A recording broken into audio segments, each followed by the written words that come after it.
Hey, how's it going? Good. I think we'll give this maybe 2 more minutes.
Okay.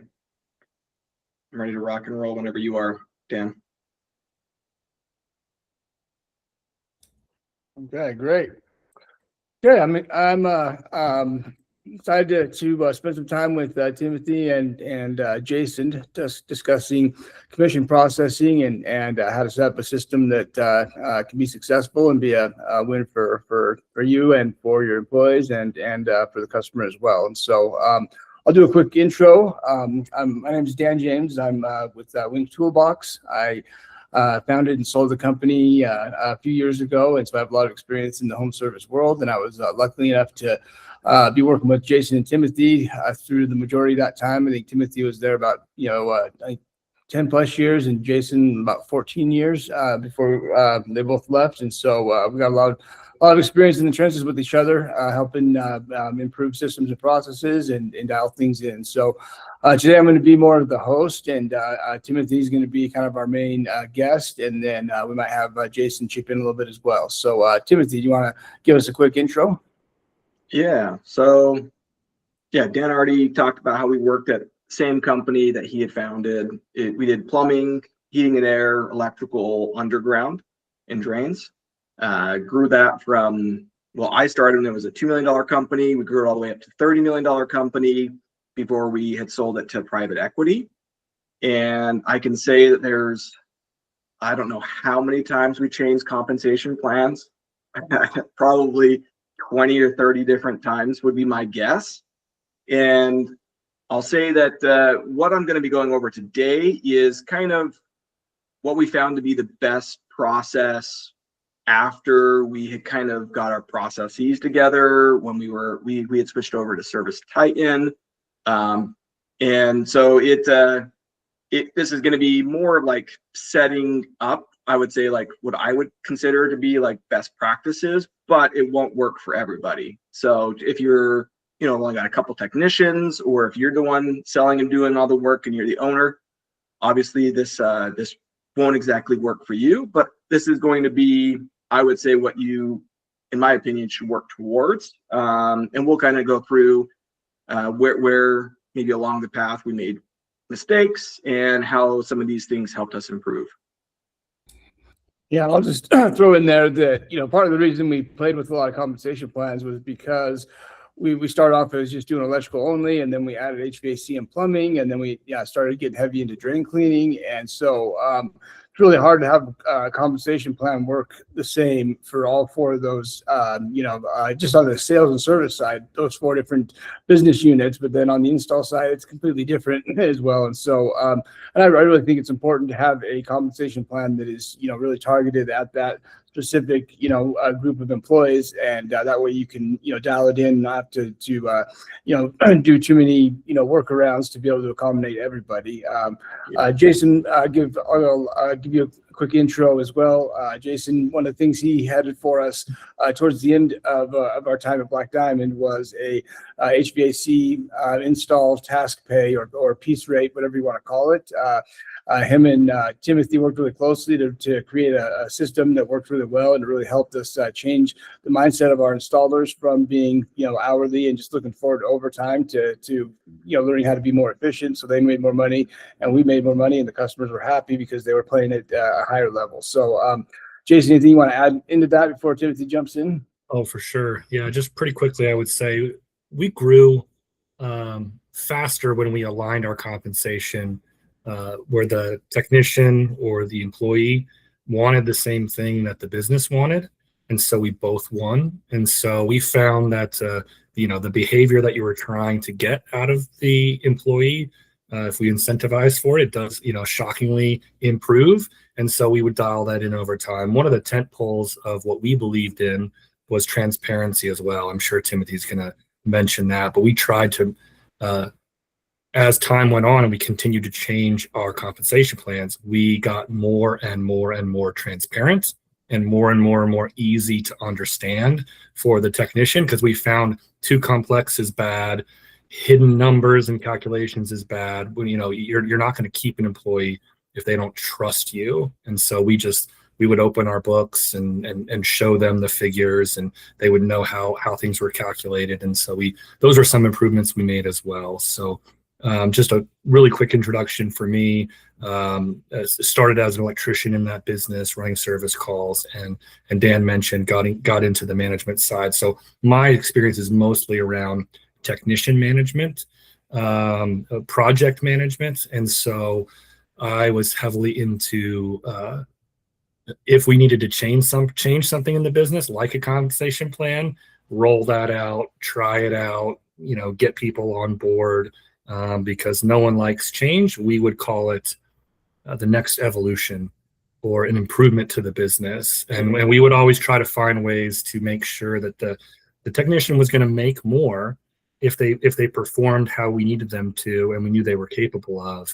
That always makes it easy to change compensations too as well, when they can see that it could benefit them. It's really hard to change compensation if you're going to say, this is just clearly a pay cut for you. So as we always try to make it more rewarding to perform better, and then we could afford to pay more, right? And so we both win. Yeah.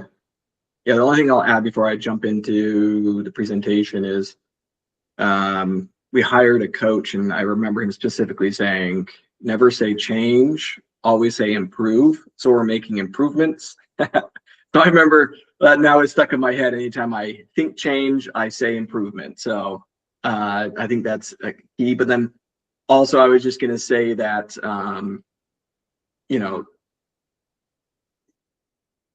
things are changing. Private equity is starting to buy stuff out.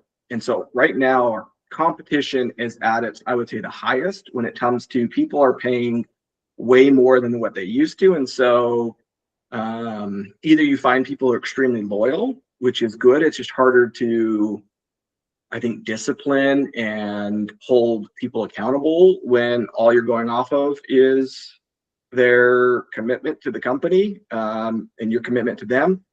But at the same time, so that's kind of why we're talking about this is, best practices, how to make sure that you go from hiring anybody who's got a heartbeat and put them in a truck to how are you hiring talent and motivating people in the right way to impact things in the best way. So I'm going to go ahead and start sharing. Who would ever hire somebody just to get a body in a van? I mean, what are you talking about, Timothy? No. Okay, and just before Timothy dives into this, if anybody has any questions along the way, we want this to be, as back and forth as possible so that everybody gets the most out of it. So feel free to interrupt Timothy if you have a question, or you can just raise your hand and we can join in that. So take it away, Timothy. Yeah, are you guys able to see that? Perfect.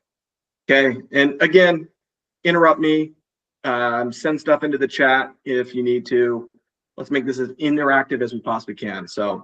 So the goal today is we're already 10 minutes in. I want to try to wrap this up in 30 minutes to 35 minutes. So I may go quicker. So if I start going through things a little too quick, slow me down, and we just may have to speed up a few other things. But the goal today is to talk about strategic compensation. I think there's a big difference between just compensation and strategic compensation, and fueling growth and retention. I think the retention part is sometimes not focused on. So, all right. So the question is, why? Why does a strategic compensation matter? So I don't really just want to read off of the slideshow. I want to discuss this a little bit more, but really it does come down to tracking your turnover. What kind of opportunity costs are you losing by not having that technician? Let's say it's during your busy season and you're short 2 service technicians. What is that costing your business? Because you're getting those leads, but they're not being ran, or you're paying people extra to take on overtime or take on after hour type of bonuses. So what is it costing your business if you're not recruiting right? But then also, I think the more important thing is tying behavior to compensation. That, I think, after I learned more about that and tying the behavior, the outcome behavior we're trying to accomplish to the compensation plan, I think that really is when our compensation package has started to click a little bit more. How do we attract A players versus just, like I said, settling for bodies in a truck? And then as you start to grow as a company, again, like I said, this is not for everybody, but how do we go from just paying for time to actually paying for results? I think all companies really want to pay for results, but end up paying for time.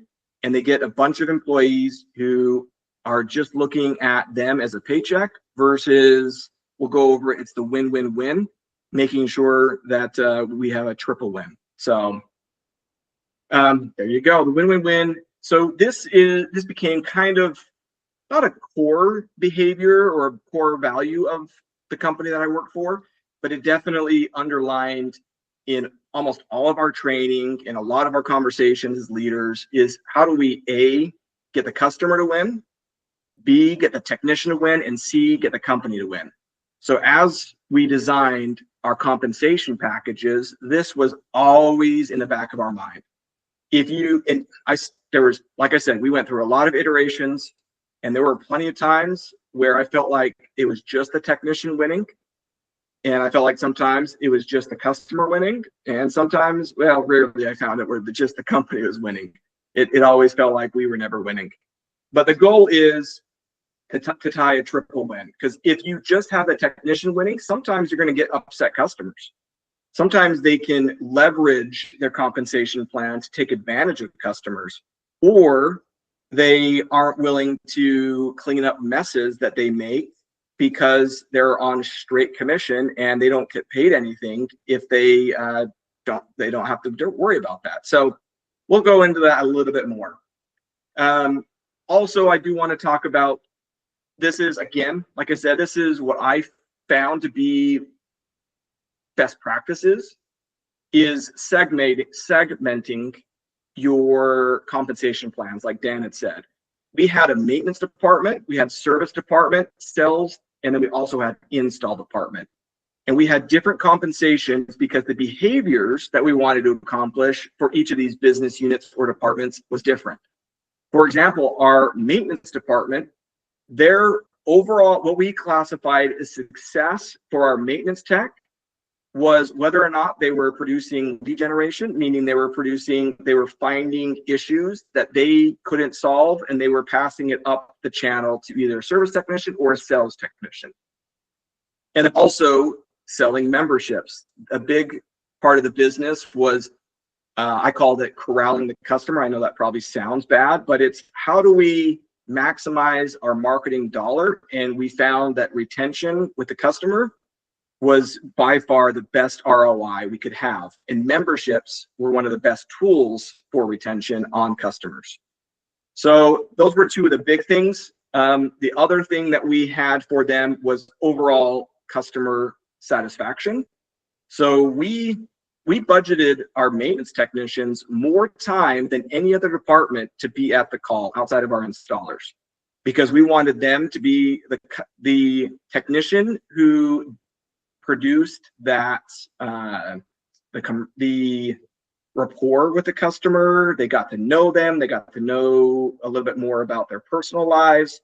They were the ones who we would give them 3 hours for a tune-up, which our maintenance technicians at first hated that, but eventually, after they started to see their membership close rates go up, they started to see their lead generations go up, they realize that that is the primary objective they have, is customer satisfaction. Service and our demand technicians, I mean, they really are the diagnostic team. We value their average ticket and closing rate, but not as much as we actually valued their lead generation over to our sales team. That was the bread and butter of our service technicians. So looking at the compensation plan for them, we wanted to make sure that A, their KPIs and numbers reflected their turnovers, but B, they also had a compensation tied to their turnovers. And not only just turning something over, but whether or not it sells, that way they're actually doing a proper handoff or turnover. Sales and comfort advisors, this one's a little bit more like straightforward. It's pretty much all about revenue generation, but then later on we tied it to gross profit, and that made a major impact on the behavior of our sales team. And then install comes down to, are they producing quality? Are they having recalls? What's their efficiency? And then how do we properly motivate them to be more efficient? When we first rolled out like truck stock and VMI, we had a lot more pushback from our installers than I was expecting. But as soon as we tied their compensation plan to efficiency or task pay, where they could make the same amount of money and work 2 to 3 hours less, all of a sudden they were loving those efficiency gains that we were providing for them, and they weren't pushing against us for those. They weren't going to the supply houses as often. So anyway, these are what the next slide doesn't really go into depth. So I'm actually going to use this slide to kind of go over what those compensation plans look like. Because again, I'm going more of a macro level. I don't want to go too deep in this because it would take too much time.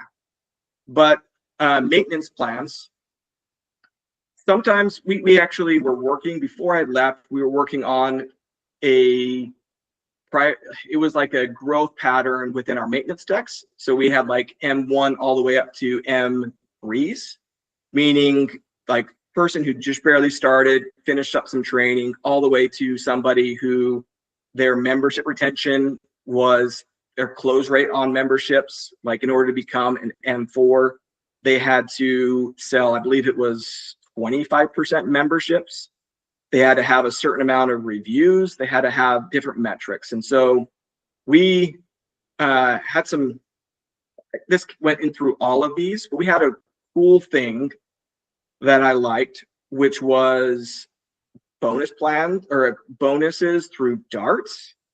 And then those darts, after they got paid darts, it actually went on to a spiff card that I don't know how much transparency I want here, but sometimes guys and technicians don't like to share their bonuses with their significant others, or they want it to be their fun money. And so we found that paying spiffs directly onto their spiff card motivated them a lot more than just adding it to their paycheck. So anyway, our maintenance team really loved when they were selling. We gave them a dart for every membership and for every review that came through.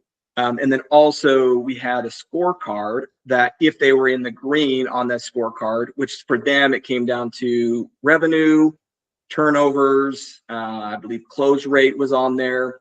But if they were in the green, they also got a dart. And the way we had it was there was the normal dart line, and then they had like, I think it was like 5 feet back was double dart line. And so they got however many darts based off of what KPIs they hit. They got to throw a dart for each one of those. And it was in all of our meetings. That's where we did those once a week. They would be able to throw darts. And if whatever they hit the bullseye, I believe it was $50. And then I believe every time that the department didn't hit the bullseye, like it went up, like there was a total that would start to go up, and then the first person who hit that bullseye got this big what would you call that? Some sort of big payout. And kind of like because it built up more and more, right? Until somebody hit it. Yeah. Yep, exactly. So anyway, that's more of a bonus. But as far as their commission structure, they actually were more hourly plus bonus. We did have their lead generation, meaning their turnovers, they got paid a spiff. But for our maintenance tech, because their primary objective was customer satisfaction, we didn't want them on a high commission plan. We wanted them on hourly, where they got paid more to spend more time with the customer and do a good job. So their bonuses, like I said, were tied to that membership and then tied to reviews. However, if they turned over a job, let's say they found, I'm just going to use heating and air for right now. Let's say they found that their condenser fan was locked or the compressor was shot, and they turned it over to a comfort advisor. The way it worked is they actually would get paid a certain percentage of the total revenue of that job, whatever they sold. So let's say they turned over a AC no cool over to a comfort advisor. The comfort advisor sold it for $10,000. They actually got 3%, and we reworked this where the comfort advisor actually paid 2% of that out of their own commission, and the company paid 1% of it. So again, that's trying to be a little bit more smart with our money, but we wanted them to have some skin in the game as well, where it feels a little bit better when it's not just coming from the company. Well, for the company, it feels better, but also it feels more like a team effort when you're like, hey, thank you so much for turning that over. I actually am paying you 2% of that commission. So service and demand, this was more of a beat your wage type of commission, which they were paid hourly. And we went through a lot of different iterations on this, but they were paid hourly, and they were also paid overtime, but they had a commission plan, which was tied to, we called it their truck revenue, which included the gross profits of their jobs, but they also got that same turnover handoff 3% as well. So if their gross profit calculations, but I don't remember the exact percentage. I want to say, let's say it was between 15 to 20%. We would job cost all the jobs, and they got paid 15 to 20% of the gross profit after financing. And that would go basically into a bucket, and we'd add up all of that. And if that commission was higher than their overtime plus hourly, they would get paid the difference as a commission or bonus. I can't remember exactly. I believe we tied it, we called it a commission. So this way, the incentive, the way we kind of tied the behavior is job costing. We want them to be worry about whether or not they're being honest with what they sell versus what they install. We wanted them to care about whether or not the job went well or not.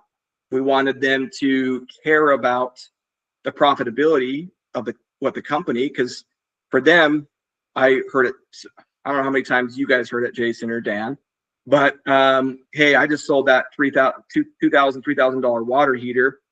The water heater only costs $600, $700. You guys just made all the rest of it as profit. And they didn't understand until we started job costing, and they got job costing statements of how quickly the gross profit goes down. Anyway, it definitely affected their mentality. Also, when it came to the handoffs, it became more of a team effort. It wasn't them being, I called it blinders, where they had just blinders and they were only looking at solving whatever the problem was. They were looking at other things to look for. You know, if they just went for an AC tune-up or an AC repair, did they look at the water heater to see if their water heater was older? And we trained them on what to look for. Were they looking at the electrical panel and taking a look at how old the electrical panel was? Were they looking at the overall HVAC system instead of just that condenser? So we really changed it from we took the blinders off, and now they're looking for how else can we serve the customer. Sometimes customers didn't like that, but a lot of customers we heard were like, your technician was just here. Why didn't they notice this problem when they were here? And they would get upset because we had those blinders on. So it went both ways, but overall, it was that win-win-win. The customer was winning because now we're finding a problem before it becomes a major problem. The technician wins because they're making a little bit more money by taking their blinders off.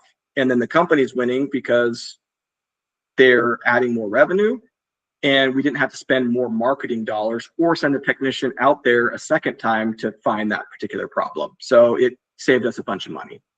So anyway, that's more of the service and demand. Sales, this one's more straightforward, but we went from originally straight off the top, they got paid off the top minus the financing fees.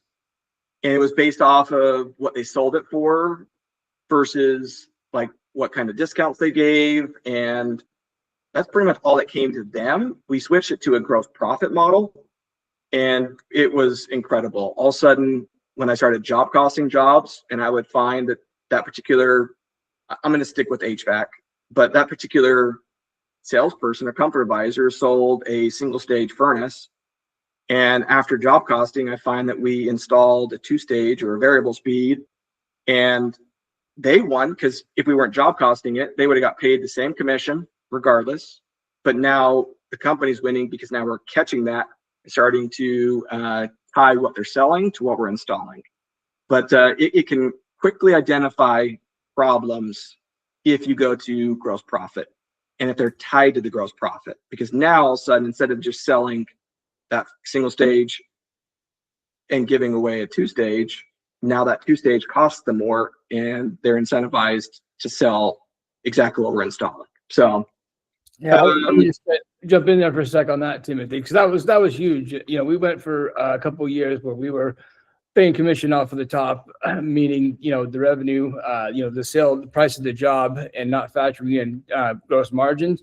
And it just set you up for, I mean, it just, it made it so that the salesmen didn't have any skin in the game. And so they didn't care if you know, the job wasn't profitable. All they cared about was, you know, getting their commission. And so it really put us in a bad spot with the customers because, you know, they weren't trying as hard to make sure the customer's taken care of. And then we were, you know, ended up, you know, getting bills after the job's been done and paid out that we weren't expecting and stuff. So I think that's mission critical. Job costing has got to happen to have a successful, you know, compensation plan. We learned that the hard way. So I'll throw that in there. Yeah, I've got 2 extra thoughts. One is, and this goes for all of these outside of install, you only pay when the company gets paid. That was a massive win for the company when we switched to only paying when the job's been paid. Because there for a while, I mean, even towards the end, our AR was a problem. But if there's no skin in the game, if the technician or salesperson doesn't care, because they don't care whether the company gets paid, to them it doesn't matter. To them, they're just doing their job.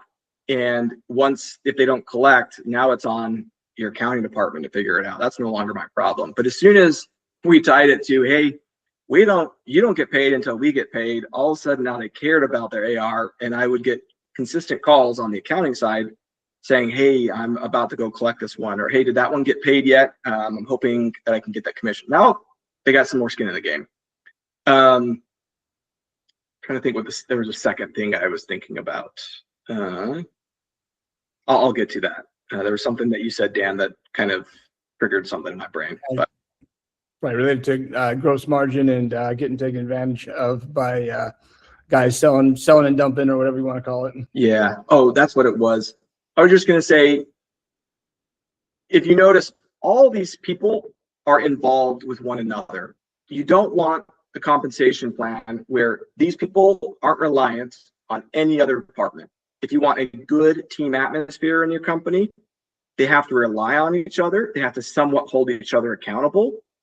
If our install department is on task pay and they only get paid a certain amount for that furnace, but the salesperson included a free, I don't know, humidifier or a free IAQ system, and now they're installing it, but because they didn't charge for it, they're not getting task pay. We ended up switching that around. But If it's not on your invoice and we don't know that it's getting done, now these people are getting upset with our comfort advisors because they sold something wrong.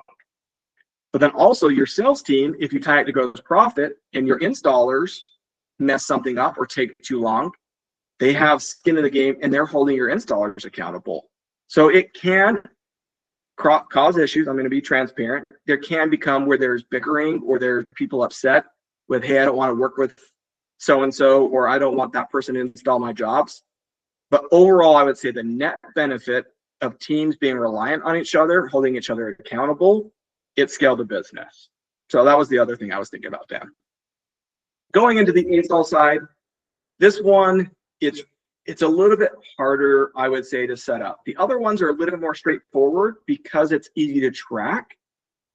And you can get pretty much most of the data out of ServiceTitan. Install, you can get it out of, I would say, overall out of ServiceTitan or whatever, let's say House Call Pro or whatever system you're using. But it is a little bit harder. It's harder to track what your billable efficiency is or put into your price book how many hours you expect for certain things and whether or not they went above or below that. Recalls, is it their fault? Was it their helper's fault? Was it a true recall or was it callback? So there's a lot more that goes into this. And I do find that install, I would say it's probably one of the harder compensation plans to put together. And your installers, I would say, because of the industry, are more used to getting paid hourly plus overtime, and that's their mindset. And if you go straight task pay, it's a completely different mindset for them. And so it's a little bit harder to sell that compensation plan. But Jason, I know that you were heavily involved with the install. Is there anything that you would like to discuss, like things that you saw that worked versus didn't work? I think you hinted at a pretty major point, and you've been doing it this whole time by saying, you're going to get the benefit of whatever you're incentivizing. And with your install department or any of these departments, if you're very hourly labor heavy, what are you going to get? You're going to get hours spent. And hours spent does not necessarily mean profit on a job or jobs completed even, right? And so then you're managing projects off of, just maybe the fear of losing their job, or if you get backed up, you're going to have to work overtime. Some people love overtime because that's more hours that they get paid more, right? And some people will find ways to get overtime. So not every business can handle moving away from hourly, but at least finding a way to provide a good chunk of their pay that's attractive enough that they want to behave in a different way is really, really important. So task pay was one of those ways, and it can be done off of the specific task on the job or a percentage of the job. But you mentioned it was kind of hard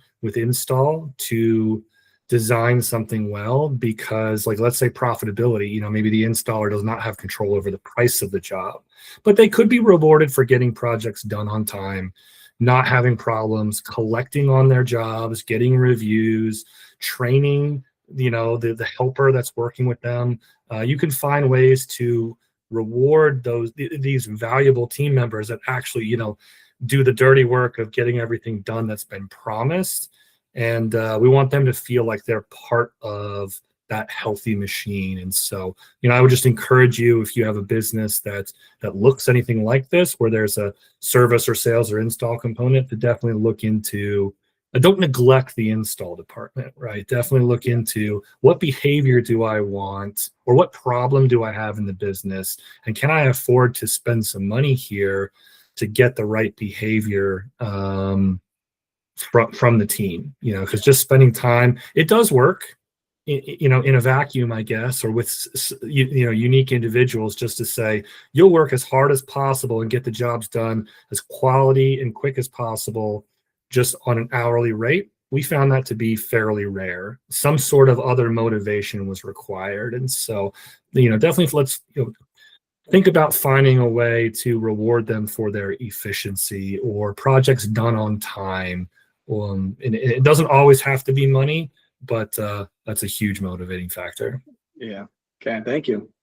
The only other I want to move, because I know we're probably only got 10 minutes left. The only thing I want to add is with each of these, I would say if you are working up to a full scale compensation plan or a commission plan, I would start with spiffs and bonuses, specifically in the install department. Start with spiffs and bonuses based off of efficiency or whatever you classify as a win-win-win. Whatever that core win-win-win is, if whether it's efficiency or happy customer or whatever that thing is, put a bonus plan in place that can help with that.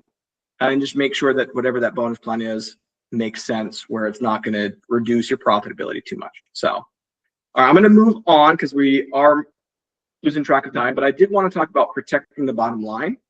And this is, I was going to talk about it in the last slide, but I think it makes more sense here, is start, whatever you start, make sure to run the numbers and make sure that it's plausible, that it's not going to reduce, like most trade companies that I know, their goal is 20% profit or EBITDA. The goal is 20%. So run the numbers, make sure that it makes sense where you can accomplish your year-end goal for profitability and it's not going to affect things. So my goal was always start smaller and you can always add to, but it's never good to take away. So always, like I remember us constantly, Dan probably hated it. I was like, Dan, let's scale it back. Let's scale it back. I was always trying to scale it back so we could give more and we were never taking away. And so make sure that when you're protecting your bottom line, to think about that. Am I going to regret this in 6 months when I have to start reducing this because, I don't know, our marketing isn't working as well as it should, and now we have to reduce our costs, and because we reduce our costs, but yet we still have to pay out the same amount. Make sure you start slow, work your way up. So yeah, I'm going to jump in and say, just like you were mentioning, if you decided to pay 5% for something and you wanted to change it to 4%, you're going to have a revolt on your hands. Yeah. But if you start at 4%, everyone will praise you and give you a hug practically if you change it to 5%. So another thing that we did, because we were all constantly evolving as a business, would be run your current plan concurrently with the new one. I don't know if you're going to get to that and I can completely pause it, but you don't have to just cold turkey change. You can you can test it, even without announcing it to your team what your ideas are. You can continue to pay them as they expect to be paid and then run the numbers based off of, like, if I'm now rewarding off of profitability of a job, what would their pay look like? Can I afford to pay that? Will they be actually seeing the raise that I'm promising? And then when you actually go to roll it out and say, hey, here's what I want to announce, it can be, team, I have good news. I just, for the last 3 months, tested, or whatever it is, 6 months, 1 month, whatever it is. I just tested and you would have earned a raise because of these behaviors, or you would have been close to a raise if you would have collected on more jobs, or you would have turned over 2 more things, so you can definitely have some real data to back up what you're doing, because the relationship with your team is very, very important to running a healthy business as well. And so they need to be confident in what you're doing, and you would never want to just wing it. So we would always test in the background before we would announce or roll anything out. Yeah. And there's often that you got some, like we had some salespeople or technicians who were incredibly smart. So as soon as we talked about compensation plan, they said, how is that going to affect me? And we had already ran a 3-month comparison. And I'm a little plug for Wing, but it is nice to have a company that has already pre-built things where you can easily run a separate calculation where you don't have to do it. You can do it concurrently based off of just adding some different rules. And you can compare, hey, they would have made this amount for this paycheck, this amount on this new plan. And you can start to add those up and figure out exactly what the net difference would be for the company, but then also for the technician. So good point, Jason.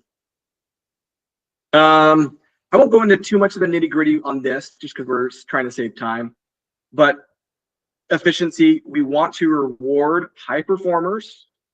The end goal is lowering the overhead while raising your revenue. So the goal is how can we get more out of our individual employees? And it really does come down to compensation is such a big impact. There are, like Jason said, there's those few like outliers where the people are going to give it their everything regardless of compensation.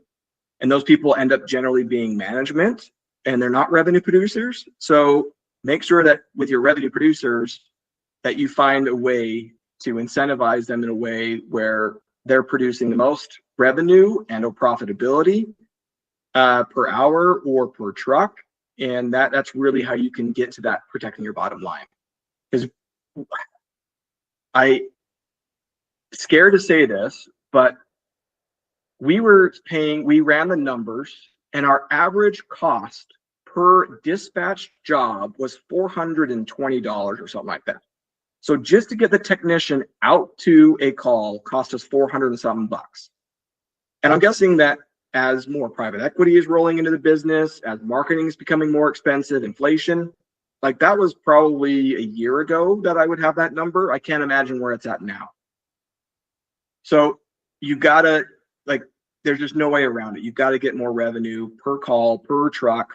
Like, it just has to happen. Otherwise, your competition is going to run you over. So make sure that we're looking at this efficiency both on the service, sales, and install side. Yeah, it goes all ways. So, okay, moving on to, I won't go into too much detail, but don't forget your leadership.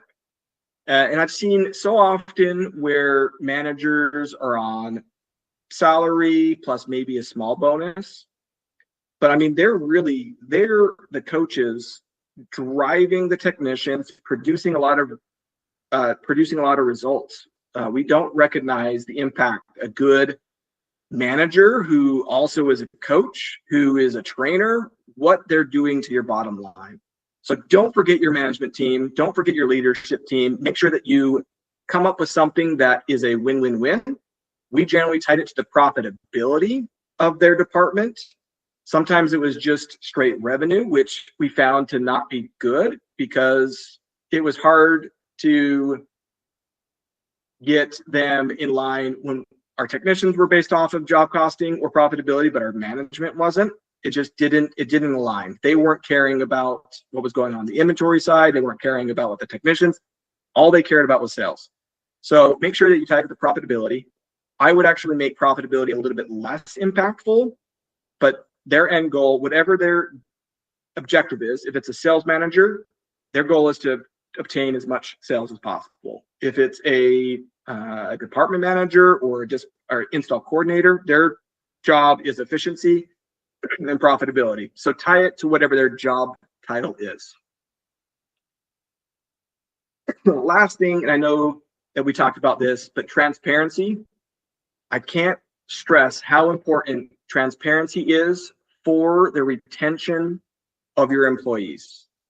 We went through many different times of not being as transparent or having compensation plans that were extremely complex and they were hard to determine what they would get. Eventually, I would say the best plan was one that the technicians and or salespeople could, by the end of the pay period, could know roughly how much they should be making because they understood the rules, they understood the logic behind how it works. And then once they got their pay plan, we had actually produced what we called what were they? Commission statement. Commission statements. Thank you, Dan. We had commission statements that showed every single job they were involved. We had what they had earned versus what they were paid, meaning they could see what was pending because it was done, but it wasn't paid by the customer. So we had it where it was in pending process and they knew, okay, these are the jobs I need to collect on. So they had all the details they needed, and it was important to get those to them a day or two before you process payroll. That way they had a good amount of time to review and challenge if they saw something off. And it's human, there's problems. Either A, they misunderstood something, or there's a lot of times where dispatch or call center or management accidentally, I don't know, put the wrong split or something like that, and they needed to challenge that. So it's a human behavior when it comes to compensation, and realize that there are going to be issues, and the more they have transparency and they have the ability to challenge, the more they're going to trust the system and they're going to trust the company. One of my biggest pet peeves was when I heard them say, "Oh, they're trying to screw me over again." No, we're not. We're trying to go exactly off the rules and pay you exactly what you deserve, and we want you to see that beforehand. So, Yeah, I'll throw in there when it comes to managers, they we'll just think of your your typical service manager for a department. They're kind of in a tough spot because you want them to be on have the backs of their technicians and stuff and drive them and have trust, but then at the same time, if they're too much on the technician side, then they're sitting there battling the ownership or the people running payroll saying, hey, this is wrong. And so we went through that. Some managers would just fight us so hard that were just way too much for the technician. Other managers understood the balance, but that's another thing, as Timothy mentioned earlier, about the manager's compensation plan. Is you need to kind of have that person's got to have a good balance, and we don't need them to be like so protecting the company on everything, but at the same time, we can't have it the opposite way. And so having a good balance there goes a long ways, and that really helps with the transparency. Because when a guy gets riled up about something, he's got to be able to vent to somebody. But if they can vent to the manager and the manager can absorb that without making it a big deal, and then you discuss it and you address whatever it is, that's a lot better than the tech freaking out and coming to park in his truck and the next morning and quitting. And which we've seen that sadly, hopefully not too often, but yeah. Yep, exactly. Yeah, and then the only thing I'll add is lean on automations. Like, again, plugging Wink. I know I'm not supposed to, but we used as much software to help us out as we possibly can, because it becomes incredibly hard to crunch all the numbers, get a commission statement off to them in time, especially if you're paying weekly. I strongly recommend going to bi-weekly, but utilize a company like Wink to help you with this. Like, we've built so many of these, and we've got a lot of customers who utilize us to crunch all their numbers, produce those statements where the technicians have full transparency. So that's it. So just summary, remember, align your pay with the behaviors you want. Go as much as you can for that win-win-win. Define what those wins are. Separate compensation structures for maintenance, service, sales, and install. And then protect the company by incentivizing efficiencies and penalizing callbacks. So this is more on the install side. Reward managers for profitability, not just activity. And build trust through transparency and have a review period for them. So this is a great way to produce good results, get good teamwork, and then most importantly, get retention with your employees. They're the most valuable asset you have. Protect them, put together a plan in place where the sky's the limit for them. Get excited when they're making more than you. At first I had a hard time with that, but later on I was like, you know what? This means the company's winning if they're making more than me. So get excited about it. So that's it. Last thing, I want to open it up for questions. I know we're almost out of time. I just want to say, schedule a demo with us. And if you want to, like, I'm willing to do a 30-minute meeting just to show you, just go over what yours looks like, what your compensation plan looks like, and like pitch off ideas. Let's bounce off ideas. So schedule a demo with me, and then we can go review kind of what you currently have, and we can go through what ideas that you're looking at.